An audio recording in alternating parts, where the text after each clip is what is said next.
தீர்க்க தரிசன மொழியில் வாரம் என்பது வெறும் 7 நாட்களை குறிப்பதல்ல. எபிரேய மொழியில் இதற்கு ஷபுதுவா என்று பெயர், அதாவது 7 தொகுப்பு என்று பொருள். பைபிளின் தீர்க்க தரிசன கணக்கின்படி ஒரு நாள் என்பது ஒரு ஆண்டை குறிக்கும்.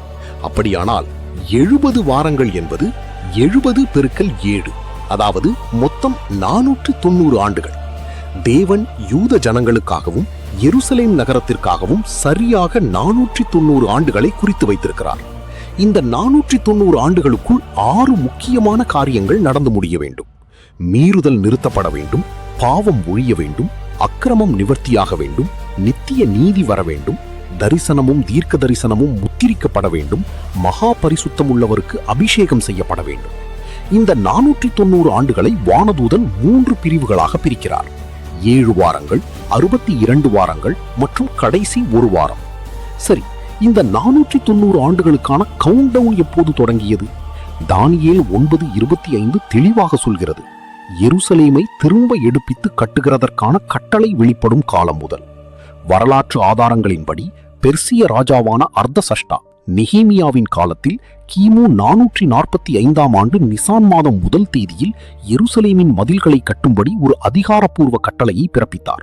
இங்கிருந்துதான் கடிகாரம் ஓடத் தொடங்குகிறது.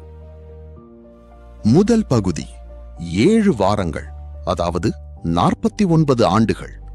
இந்த 49 ஆண்டுகளில் மிகுந்த நெருக்கடியான காலகட்டத்திலும் எருசலேமின் வீதிகளும் மதில்களும் மீண்டும் கட்டி முடிக்கப்பட்டன. இரண்டாம் பகுதி, அதன் பிறகு 62 வாரங்கள், அதாவது 434 ஆண்டுகள். இந்த இரு பகுதிகளையும் கூட்டினால் மொத்தம் 483 ஆண்டுகள் வருகிறது. தீர்க்க தரிசனத்தின்படி இந்த 483 ஆண்டுகளின் முடிவில் அபிஷேகம் பண்ணப்பட்டவராகிய பிரபு, அதாவது மேசியா தோன்றுவார்.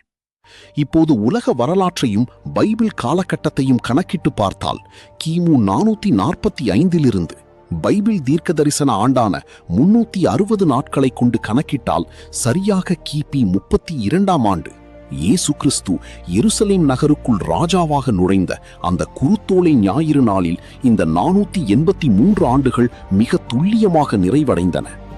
அதன்பின் தீர்க்க தரிசனம் சொன்னபடியே மேசியாவாகிய இயேசு சிலுவையில் சங்கரிக்கப்பட்டார். எருசலேம் ஆலயமும் கிபி 70 ரோமானியர்களால் அழிக்கப்பட்டது. மொத்தம் 490 ஆண்டுகளில் 483 ஆண்டுகள் முடிந்துவிட்டன. அப்படியானால் மீதம் இருப்பது எத்தனை ஆண்டுகள்? ஒரே ஒரு வாரம், அதாவது வெறும் 7 ஆண்டுகள் மட்டுமே. ஆனால் 483வது ஆண்டு முடிந்தவுடன் தேவனுடைய தீர்க்க தரிசன கடிகாரம் தற்காலிகமாக நிறுத்தப்பட்டது. இதுதான் சபையின் காலம் அல்லது கிருபையின் காலம் என்று அழைக்கப்படுகிறது. யூதர்கள் மேசியாவை ஏற்றுக்கொள்ளாததால் புறஜாதிகளாகிய நமக்கு ரட்சிப்பு கிடைக்கும்படி தேவன் இந்த கால இடைவெளியை வைத்திருக்கிறார். இந்த கடிகாரம் எப்போது மீண்டும் ஓடத் தொடங்கும்? எப்போது அந்த கடைசி 7 ஆண்டுகள் ஆரம்பமாகும்? இங்குதான் உலக வரலாற்றின் மிக பயங்கரமான நபர் மேடைக்கு வருகிறார். அவன்தான் அந்தி கிறிஸ்து. கடைசி 7 ஆண்டுகளின் துவக்கத்தில் எழும்பி வரப்போகும் அந்த உலக வல்லரசு தலைவன் இஸ்ரவேல் ஜனங்களோடு 7 வருடங்களுக்கு ஒரு பலத்த உடன்படிக்கையை செய்து கொள்வான். அன்றுதான் நிறுத்தப்பட்ட தீர்க்க தரிசன கடிகாரத்தின் கடைசி 7 ஆண்டுகள் ஓடத் தொடங்கும். இந்த 7 ஆண்டுகளைத்தான் நாம் மகா உபத்திரவ காலம் என்று அழைக்கிறோம். அந்த 7 வருடங்களின் நடுப்பகுதியில், அதாவது சரியாக 3½ ஆண்டுகள் முடிந்தவுடன் அந்தி கிறிஸ்து தன் உண்மையான முகத்தை காட்டுவான். அவன் யூதர்களுடன் செய்த உடன்படிக்கையை முறித்து எருசலேம் ஆலயத்தில் செலுத்தப்படும் பலியையும் காணிக்கையையும் நிறுத்தி போடுவான். ஆலயத்தின் புனித இடத்தில் பாழாக்கும் அருவருப்பை நிறுத்தி தன்னைத்தானே கடவுள் என்று பிரகடனப்படுத்துவான்.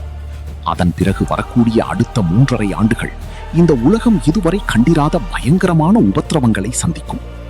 ஆனால் அவனுடைய ஆட்டம் நீண்ட நாள் நீடிக்காது. அந்த 7 ஆண்டுகளின் முடிவில் வானங்கள் திறக்கப்படும். ராஜாதி ராஜாவும் கர்த்தாதி கர்த்தாவுமாகிய இயேசு கிறிஸ்து தன் பரிசுத்தவான்களோடு இந்த பூமியில் 2ஆம் முறையாக தழவி இறங்குவார். அவர் அந்தி கிறிஸ்துவையும் அவனுடைய இராணுவத்தையும் முற்றிலும் அழித்து பாழாக்குகிறவன் மேல் தீர்க்க தரிசனத்தில் எழுதப்பட்ட இறுதி நியாய தீர்ப்பை ஊற்றுவார். அதோடு அந்த 70 வாரங்கள், அதாவது 490 ஆண்டுகளின் தீர்க்க தரிசனம் முழுமையாக நிறைவேறும். தானியேல் கண்ட இந்த 70 வாரங்களின் தீர்க்க தரிசனம் நமக்கு என்ன உணர்த்துகிறது? மனிதர்களின் கைகளில் இந்த உலகம் இல்லை. வரலாற்றின் துவக்கத்தையும் முடிவையும் தேவன் ஏற்கனவே எழுதி முடித்து விட்டார். வரலாற்றில் 483 ஆண்டுகள் எவ்வளவு துல்லியமாக நிறைவேறியதோ அதே போல மீதம் இருக்கும் அந்த கடைசி 7 ஆண்டுகளும் மிக விரைவில் நிறைவேறப் போகிறது. உலக நிகழ்வுகள் அதற்கான வழியைத்தான் காட்டுகின்றன. நாம் அந்த இறுதி காலத்திற்கு ஆயத்தமாக இருக்கிறோமா? சிந்தியுங்கள். இந்த வீடியோ உங்களுக்கு பயனுள்ளதாக இருந்திருந்தால் லைக் செய்யுங்கள், உங்கள் நண்பர்களோடு பகிர்ந்து கொள்ளுங்கள். தீர்க்க தரிசனங்கள் பற்றிய உங்களது கருத்துக்களை கீழே கமெண்டில் பதிவிடுங்கள். இது போன்ற ஆழமான விவிலிய மர்மங்களை அறிந்து கொள்ள நமது சேனலுக்கு சப்ஸ்கிரைப் செய்ய மறக்காதீர்கள். நன்றி. மாரநாதா.